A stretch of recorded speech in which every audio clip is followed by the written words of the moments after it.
روزی می شود که عمر من و شما هم به پایان می رسد. خود را در او بستری که حالت محتضر است، حالت جاندهی است، خود را به پشت می بینی، فقط ملک الموت در چشمهای تو نمایان است. تمام می بینی که عزرائیل در تار سرت ایستاده است، برای قبض روح تو آمده است، برای جان تو را گرفتن آمده است. فراموش نکن برادر، هر نوعی که زندگی میکنی فراموش نکن که روز این زندگی به پایان میرسه. فراموش نکن که حتما روز از دنیا میروی. مرگ خود را یاد آر و گریه بسیار کن، میروی روز به خاک و توشه تیار کن. ناگاه بود از این جهانت ببرند، از حلقه جمع دوستانت ببرند.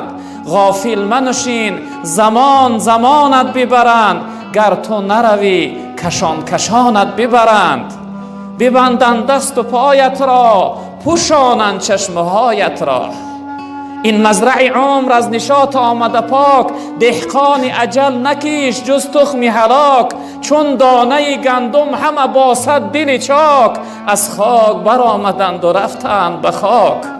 کجا شد سرور اولاد آدم، کجا شد احمد محمود خاتم، کجا شد عامه معراج افلاک، به یثرب رفت زیر پرده خاک.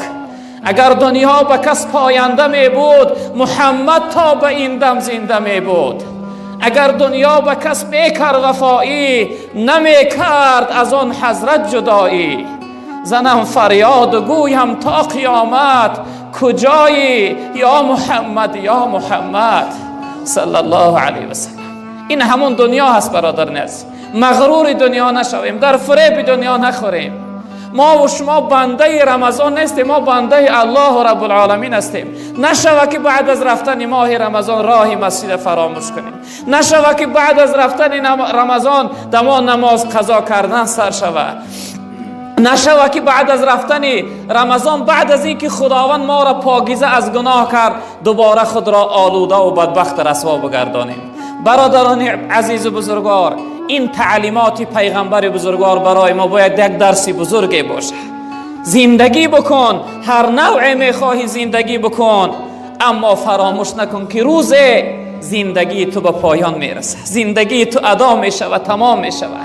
این دنیا را پسی سرگ میکنی، ترک میکنی، به سوی لقای پروردگار، به سوی دیدار پروردگار، به سوی محضر رب العالمین برای جواب گفتن حتما بازگشت میکنی. و پیغمبر بزرگوار گفتن، حضرت جبرئیل علیه السلام فرمودن و عمل ما و احبب من شئت فانک مفارقه. هر شخصیت را، هر کسی را میخواهی دوست بدار، اما فراموش نکن که آخر از دوست جدا میشوی. برادری عزیز و بزرگوار، آخر این زندگانی جدا شدن است. آخر از پدر جدا میشوی، از مادر جدا میشوی، زنت بیوه میمانه، فرزندت یتیم میشوه. پدر و مادر در ماتم و در داغت می نشینند. آخر از این دوست ها جدا میشه. امروز جداگی نکن برادری بزرگوار. امروز با برادر و اکا و دادرت قهری نبیست. این لحظه اندک دنیا کرایه نداره که امروز جداگی کنی، امروز قهری بیستی، امروز به هم دیگر دشمن شوی و بدبینی کنی. آخر جدا می شوی، آخر حتما تو را جدا می کنند. به همین خاطر امروز دوست بدار، امروز به قدر برس، پدر و مادر را احترام کن، دعاش بگیر. روزی می روند والله قامتت می شکنه، خانت به نور می شود، تاریک می شود زندگیت. خیلی حیات دیگرگون تغییر می یابه، به سرپوشه می مانی. باورم نیست پدر رفتی و خاموش شدی، ترک ما کردی و با خاک هم آغوش شدی. خانه را نور اگر بود ز رخسار تو بود، ای چراغ دل من از چی تو خاموش شدی. بهار آمد نیامد بوی مادر، شدم پزمان چشم و روی مادر. نمی ارزد هزاران نوده گل، با یک تاری سفید موی مادر. برادر بزرگوار، به قدرش برس که نمی آبیش. والله قسم ده آرزو مثل من بر این می سوزی، می خواهی که یک بار پیداش کنی. ای پدر جان بگوی دیگر نمی آبیش. میخواهی جای تنهایی باشی، یک فریاد کنی تا اینکه درون سینت خالی شود، چون اینجا هم پیدا نمیکنی. برادری عزیز و بزرگوار، به قدر پدر و مادر برس. برادری عزیز و بزرگوار، به قدر برادر برس، به قدر یار و دوست برس، آخر جدا میشوی. چی نوعی که امروز از رمضان جدا شده ای ساده ای، روز از این عزیزها جدا میشوی. اگر تو نروی حتما اونها از تو میروند و جدا میشوند. یک عمر از این بی پرواگی و بی احترامی میسوزانند تو را. یک عمر از فراق از داغشو میسوزی برادری عزیز و بزرگوار. و آخر جبرئیل علیه السلام گفتند وعمل ما شئت فانک مجزی به. عمل کن، هر کار میخوای برادری عزیز بکن، ایرا فراموش نکن که آخر از این کردار جزا میبینی. اگر عملی خوب باشه، با سر بلند، با آبرو، با عزت و با حرمت نزد پروردگار میروی. پروردگار تو را دعوتت میکنه و قبول داره، میگه ارجعی الی ربک راضیه مرضیه. بگرد بیا به نزد پروردگار، تا خداوند از تو راضی هست، تو را از خودش راضی میگردانه. چقدر با حرمت و با عزت می روی. با ملائک روح پاکش جانب رحمان برفت، جمله گریانیم و او خندان برفت. اما اگر عملی بد کردی وای به حالت. و من اساء فعلیها، من عمل صالحا فلنفسه و من اساء فعلیها. عملی خوب کردی والله قسم فایده جانت خست، هم خوشبختی دنیا و آخرت میشوی، هم دنیا تا آباد میکنی هم آخرت تا. اما عملی گناه و بد کردی وای به حالت برادری بزرگوار من، که هم دنیا تا ویرانه میکنی هم آخرت. پیغمبر بزرگوار صلی الله علیه وسلم تا حضرت جبرئیل گفتن وعلم ان شرف المؤمن قیامه باللیل. برادری بزرگوار، بعد از گذشتن ماه رمضان نماز شب فراموش نکن. پیغمبر بزرگوار تا حضرت جبرئیل گفتن که ای محمد صلی الله علیه وسلم، بدان که شرافت و بزرگی انسان در قیام و در نماز شبش است. اگر بخواهی که در نظر خدا بزرگ شای، اگر بخواهی که در نظر خلق خدا بزرگ شای، شب زنده‌داری را اختیار کن. پس از شب زنده‌داری خون مردم میخورد، دائما از مردمی شب زنده‌دار اندیشه کن.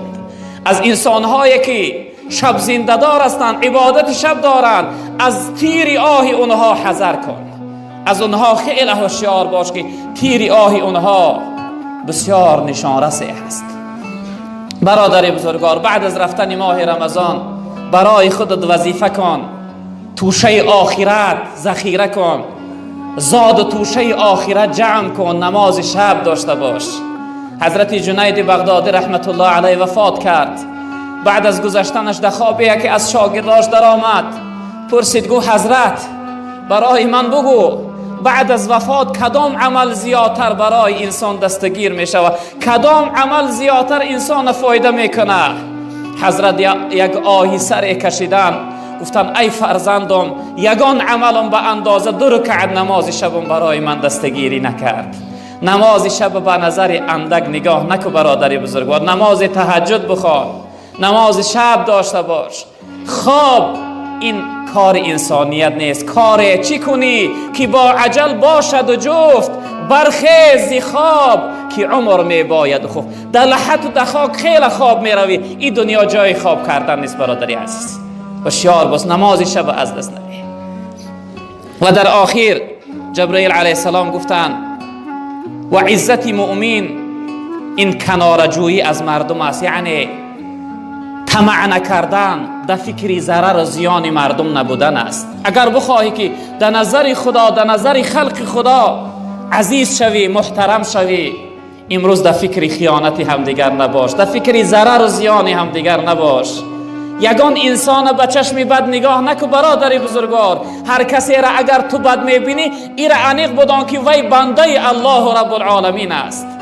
ایره عمیق بدان که شخصیت را بدبینی داری که خیلی صاحب بزرگواری دارد الله رب العالمین، خیلی گناه بزرگ داری.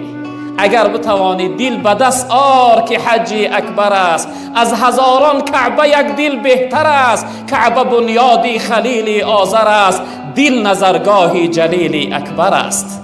اگر بتوانی دل یک بنده خدا را به دست بیار، خرسند که شاد کن، در خلق خدا خدمت کن.